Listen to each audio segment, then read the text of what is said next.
प्रेम से बोलिए शंकर भगवान की जय, गौरा माता की जय, कार्तिक गणेश की जय। तो देखिए गुरु बहिना, आप लोग के बीच बहुत सुंदर शिव चर्चा के कथा सुना तनी, तो आप सब हमरे कथा के सुनी। देखी एक गांव रहल, वो गांव में दूगो बहन लोग रहल लोग, उनकर माई और बाप मर गए रहने। लेकिन देखी गुरु बहिना, जौन बड़ बहन रहली उनकर शादी माई दादा कह देले रहने, तब जाके उनकर माई बाप लोग मर गए रह लोग। देखी कुछ समय के बाद जौन बेटी के शादी कर देले रहने, उनकर स्वामी जी भी मर गई ने, उनकर पति जी भी मर गए ने, उनके अभी कोख से एको औलाद ना रहने। देखी उनके ससुरा के लोग वो लड़की के अपने घर से ससुरा से लोग खेद दे लोग, कह लो कि अरे एकरे माई दादा ना बने, ये हमरे घर में आइल तो हमरे बेटा के भी खा गईल, एकर शादी होते इनकर माई बाप लोग चल गए लोग। देखो इनकर गोड़ी जौन होला, इनकर जौन नक्षत्र बा, इनकर अच्छा ना बटे। देखी उनके ससुरा से लोग खेत दे लोग आके अपन नैहर में रहे लगली। अब दोनों बहन एक साथे लोग बा, जौन कुंवार वाली जेकर शादी ना भइल बा कहली, ए दीदी तू रोवा मत, देखा तू रोवा न जाए दो, जौन होखे वाला रहल तन हो गई।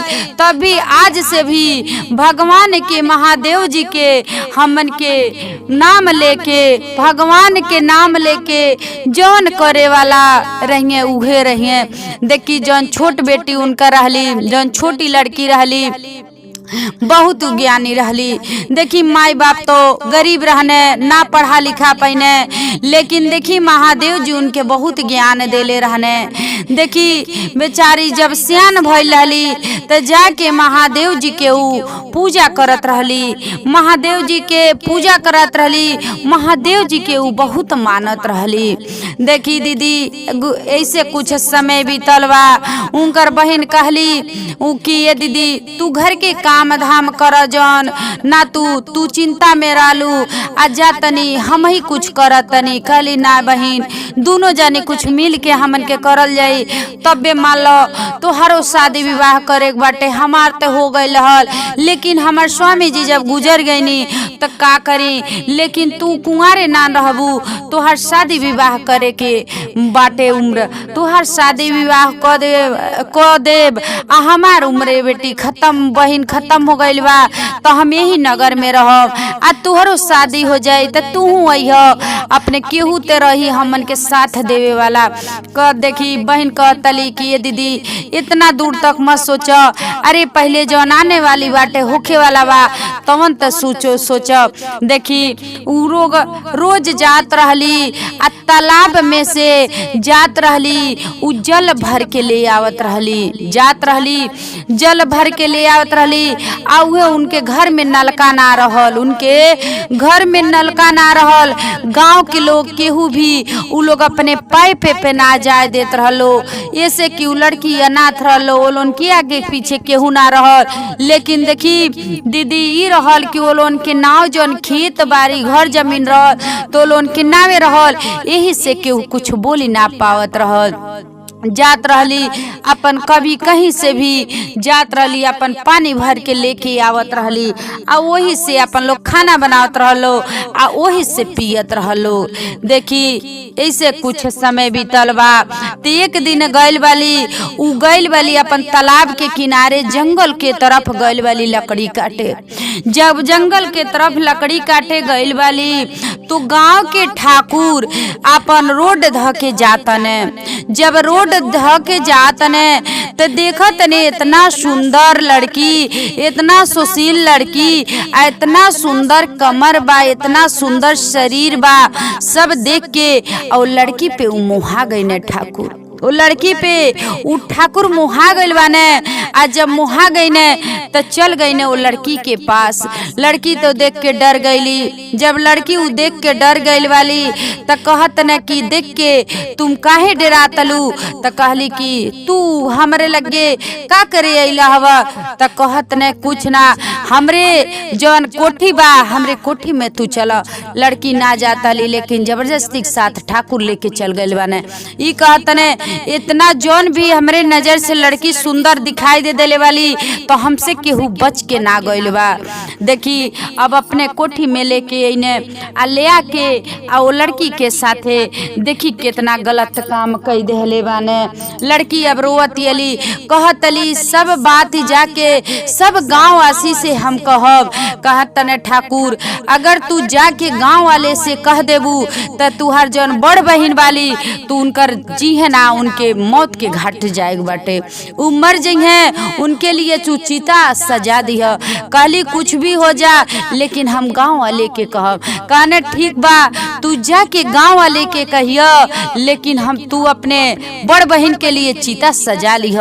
काहे से तू उहे तोहरे आगे के उहे तोहरे पीछ के उहे बाली। देखी इतना उ बात वो लड़की के ठाकुर धिरौनी दे देले बाने। उ लड़की अली अपने रोहत के अली लेकिन अपने बहन से कुछ कहली ना। जब बहन के लगे आवत अली तू खूब रोवत अली। उनकर बहन कुछ भी पूछत अली ये बहनी का भइल काहे तू इतना रोवत अलू। उ कुछ बोलत ना बाली कुछ बोलत ना बाली। काहे से ना कहत अली गुरु बहिना कि ठाकुर कहले रहने तोहरे बहन के हम जान से मार दे। यही से अपने बहन के कुछ बतौली ना। जब अपने बहन के कुछ बतौली ना देखी गुरु बहिना ऐसे कटत कटत 5 महीना बीत गए। 5 महीना बीत गल तब भी वो लड़की बहुत रोवत अली। कितनो बहन पूछत अली ये बहनी का भइल ह काहे तू इतना रोवत अलू हमसे तो कुछ बचा सकेलू। कहली कि ना हम का बताएं हमके कुछ ना भइल बा। लेकिन देखी गुरु बहिना ऐसे बीतत बीतत 7 महीना के दिन हो गए। जब उनकर पेट फूल गइल बा वो लड़की के तो देखी जब पेट फूल गई तू देखत तली कहत तली कि तोहके कवन दुख बा तोहरे पेट में कवन बीमारी बा काहे से तू हमके काहे बतावत ना वालू। हम जातनी डॉक्टर के हम बुला के लेके आवतनी। देखी बहन गईली अपने बहनी खरतीन डॉक्टर के लिए डॉक्टर के लगे डॉक्टर से गईली तो डॉक्टर वहाँ रहने ना वापिस अली। कहली कि ये दीदी कहत अली कि बहनी डॉक्टर ना मिलने सबूर कर डॉक्टर अइहे डॉक्टर से हम कह के आइल बानी। कहत अली दीदी हमके कोनो दर्द ना बा ने हमके कोनो पीड़ा बा हम तो से का कहीं हमरे पेट में हम गर्भवती हो गइल बानी हमरे पेट में लइका बाटे। देखी इतना बात तू अपने दीदी से कहली। दीदी कहली ई बताओ तू किसे प्यार मोहब्बत कैले रहलू जैसे कैले रहलू हमसे काहे बतौलू ना हम उनके साथ तोहर शादी कर देले रहती। कहली ना दीदी हम केहू के साथ ना कुछ कैले रहनी हम केहू से ने प्यार कैले रहनी ने हम केहू से मोहब्बत कैले रहनी हम कुछ ना कैले रहनी। अरे हम गए रहनी ओ दिन तालाब के किनारे जंगल में गए रहनी लकड़ी काटे तो जौन गांव के ठाकुर बाने उ ठाकुर जात रहने घोड़ा पे सवार होके तू हमके देखने तू जबरदस्ती के साथ हमरे साथ हो कई देले बाने उन्हीं के होखे वाला इ लइका हवे। देखी ई बात बहन जलले वाली तो कहत अली ठीक बा बहनी हम उनके छोड़म ना उ कैसे तोहरे साथ इतना गलत हरकत कर देले बाने हम सब गांव वाले से कहब। देखी अब गांव वाले से सब से कहली आ ठाकुर भी अइने ठाकुर अइने आ जब ठाकुर आइल बाने त कहत ने उ लड़की कहली कि सब तोहरे कइल हवे। ठाकुर कहने ई लड़की अपने बचले के लिए हमसे झूठ बोल रही है हमसे काहे से ओ नगर में कोनो ओ गांव में गलत लड़की ना रहत रहली ऐसे कि जो भी गलत निकलत रहली ओ गांव से निकला जात रहली। यही से ओ लड़की के भी आगे पीछे केहू ना बा। अब गांव वाले मिल के ठाकुर के बात पे विश्वास करके ठाकुर लड़किन के दोनों बहन के घर से बाहर निकलवा देने। घर से बाहर निकलवा देने। दोनों जानी बहन लोग गोड़े गिरे लगलो कि हमन के अपने घर में रहे दा, अपने कोठरी में रहे दा, हमन के कहाँ जाए जाए। कहत तने लो कि ना, एक गांव में बद चली लड़की, नलायक लड़की ये गांव में ना रहेली। देखी अब दोनों बहन लोग आगे निकल गए, लोग जंगल के तरफ जाए लगलो। जंगल के किनारे अब जाके लो देखी एगो मड़ई लोग छा के लो आ वही जा अपन बाटे लो। कुछ दिन लोग अपन जीवन 10 दिन अब लोग काटत आलो, तौले बहुत तेज के आंधी आयल, पानी आयल। देखी वो लोगन के झोपड़ी उड़िया गई, वो लोगन के झोपड़ी टूट गई। कहतली बहन कहतली कि इतना मेहनत मजदूरी से बनौनी है झोपड़ी, अब कहाँ से बनाई, हम कहाँ जाई। देखी अब इनके पेट में गर्भवती ते वाली इन लड़की के, लेकिन लड़की महादेव जी के नाम लेते रहतली, हे भगवान हे भोलेनाथ, हमरे आगे पीछे केहू ना बा, हमरे साथ में केहू ना बा, बस एगो हमार बहन वाली, हमन के गलत बानी कि सही बानी, आपे सब देखतनी। देखी इतना बात उ लड़की कहतरी, भगवान के भोलेनाथ के नाम लेतली। अब देखी आगे जात जात जात जात जंगल में एक गुफा मिलल। जंगल में एक गुफा मिलल, उ गुफा बहुत सुंदर रहल। वही गुफा में जाके देख के लो आ दोनों बहन अपन वही में लोग रहे लगलो। जब दोनों बहन लोग रहे लगलो तो देखी गर्भवती जौन बहन वाली तो उनके बहुत जोर से भूख लागल बा। कहतली दीदी हमके बहुत जोर से भूख लगल बाटे, आहा कहाँ से हमन के का मिली, का खाए जाए। कहतली ठीक बा तू यही में रह, हम जा तनी तोहर खाए ले खरतीन, हम कुछ जंगल में से खोज के लेके आवतनी। देखी जब जा तली जंगल में खोजे तेगो केरा के पेड़ दिखल बा। वो केरा के पेड़ पे बहुत पाकल केरा बाटे, वो केरा के पेड़ पे बहुत पाकल केरा बा। अब केरा के तोड़ के लेके अली, तोड़ के लेके आवत अली तो रास्ता में एगो बंदर भेटा गई। रास्ता में एगो बंदर भेटा गई। अब वो बंदर केला के छीने लगल, लेकिन कहत अली हम केला ना देब, हमार बहनी बहुत भूखाइल बाटी, उनके हम ना देब केरा। देखी यह बात कहत अली। तब तक बंदर जबरदस्ती करता, लेकिन तब तक देखी एगो गाय आ गई बाटी। उ गाय ही बचौले बाटी उ केरा के लेके, उहे बचौले वाली कि लेके जाओ उनके तू खिया दो। गाय अली तो बंदर भाग गई बाटे। जब वो बंदर भाग गई तो उ गईली केरा लेके अपने बहनी के केरा खियौली, केरा खियली। आ जब केरा खिया देले बानी तो देखी उ गाय आगे पीछे वहाँ बाटी, दोनों बहन लोग गुफा में बा, ओ जा आगे पीछे वाली। देखी उनके 9वां महीना गर्भ में अब दर्द पीड़ा होखे लगल। अब दर्द पीड़ा होखे लगल तो देखी अब बहन सोचत अली कि अब हम का करी, केहू के तो जरूर सहारा लेवे पड़ी, हम कैसे का करी, हम जात नहीं केहू के हम सहारा लेवे तो जरूरत। गाय आ गई तले कहतली गाय, देखी उहे गाय एगो औरत के रूप में वो जंगल में आ गई वाली। वो जंगल में औरत के रूप में उहे गाय आके कहतली कि चिंता न कर लोगन, हम आ गई बानी ई गर्भवती वाली। तो देखी उहे मेमिन बन के वहाँ जात रहली तो उहे वाली। तो देखी वहाँ उनकर बहुत अच्छा से लड़का भइल, उनके कोख से बेटा पैदा भइल बने, उनके कोख से बेटा पैदा भ गई ने। आ जब बेटा पैदा हो गई बने तेहर ठाकुर जौन बाने तो बीमार से बहुत पीड़ित बाने। ठाकुर जौन बाने तो बीमार से बहुत पीड़ित बाने। बीमार से जब पीड़ित बाने तो गांव के जौन वैद्य बाने जो बहुत लोग इलाज उनकर करत अटे, लेकिन उनकर इलाज उनकर बीमारी ठीक ना होता। कहत ने ठाकुर अपन घर जमीन जायदाद हम सब तो हलोन के देतनी, लेकिन हमार बीमारी तो हलोन ठीक कर दो। देखी जब इतना बात कहने तो एगो वैद्य जी कहत ने कि ठीक बा हम जातनी दूसरी से हम कह के हम आपके दवा हम करा देतनी, हम बुलाओ तनी दूसरे के। तब तक देखी आके ठाकुर एगो पेड़ के लगे बैठ के अपने मन में का कहत ने, हम केहू के साथे तो अत्याचारी ना कैले बानी, केहू के साथे तो हम गलती ना कैले बानी, लेकिन हमके कौन दुख मिलल बा। देखी तब तक वही रास्ता से एगो साधु बाबा जातनी, वही रास्ता से एगो साधु बाबा जातनी।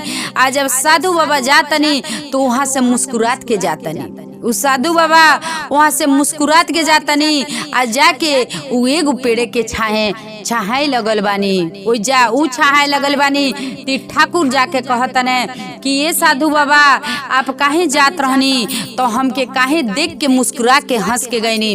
कहतने साधु बाबा कहतने सब तो अपने तुहार गलती के एहसास पे सब हम मुस्कुरैनी हंसनी। कहतने हम का गलती कैले बने। अरे तो गलती उ तू कैले बाट, एक लड़की के साथे तू बहुत गलत घिनौनी काम कैले बाला। कहने बहुत घिनौनी। वो दोनों बहन के तू अपने गांव से बाहर निकलवा देहला, लोग के नजर में उलोन के इतना घिनौना बनौला। तू यही से सब अपने पाप के दोष सब तो के यही से बाटे। कहने बाबा हमार साधु बाबा कैसे हमारी बीमारी ठीक हुई, आपे तब हमारे बीमारी के इलाज बता दी। गलती तो काम कैले बानी, हाँ हम गलत रहनी, हम गलत। कहने की ठीक बा तुहरे उनके वो सब जंगल में बाली, दोनों बहन जंगल में बाली। आपने जब तक अपने बेटा के हाथ के पानी ना पियब तब तक तुहर बीमारी ना ठीक हुई। कहने की वो कहाँ से हमार बेटा कैसन बेटा कहाँ तरे जोन लड़की के साथ तू घिनौनी हरकत कैला, वो लड़की के गर्भ से एगो बेटा पैदा भइल बाटे। तू जंगल के तरफ जा और जंगल से लेके लोगन के आव। आज जैसे गाँव में वो लोगन के साथ अत्याचार करवला वैसे सब लोग के सामने तो के सब बात बोले के पड़ी। कहने बाबा जितना बात ठाकुर से कहने, ठाकुर कहने ठीक बा बाबा हम जातनी आज जंगल से लोगन के लेके आवतनी। देखी अब जंगल के तरफ गई ने साधु बाबा सब रास्ता बता देले रहनी।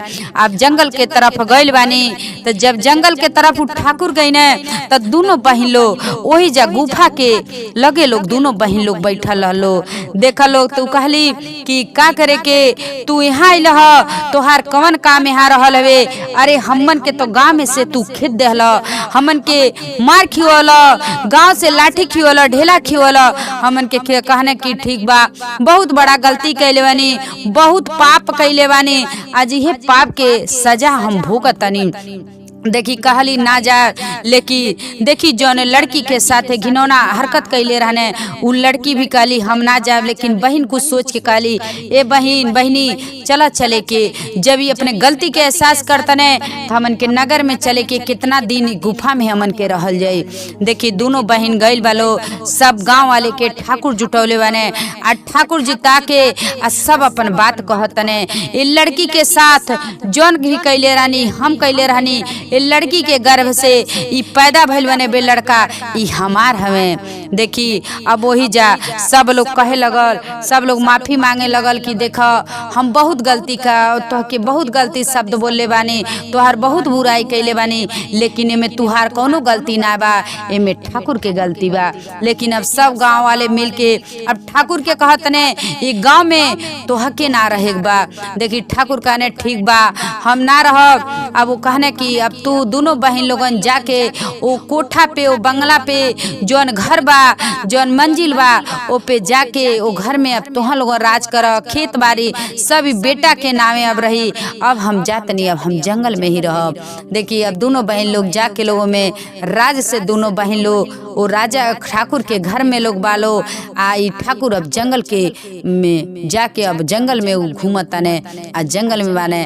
तो देखी गुरु बहिना ई काहे से लड़की अनाथ लोग रहलो, सब भगवान भोलेनाथ देखतनी कि केकरे में का गलती बा, केकरे में सच्चाई बा आ केकरे में बुराई बा। तो सब देव देखत रहलो अनाथ लड़किन के साथे कैसे महादेव जी कैसे कृपा कैनी। तो देखी कभी भी देखी गुरु बहिना सच्चाई बोले चाहिए, झूठाई ना बोले चाहिए। सच्चाई आज ना तो कल तो सामने आईबे करी, झूठ ना आई लेकिन सच्चाई आई तबे पीछे से झूठ भी पकड़ाई। तो गुरु बहिना अगर हमार कथा सुन ले तो आप सबके अच्छा लगल हुई तो कमेंट बॉक्स में हर हर महादेव लिखम।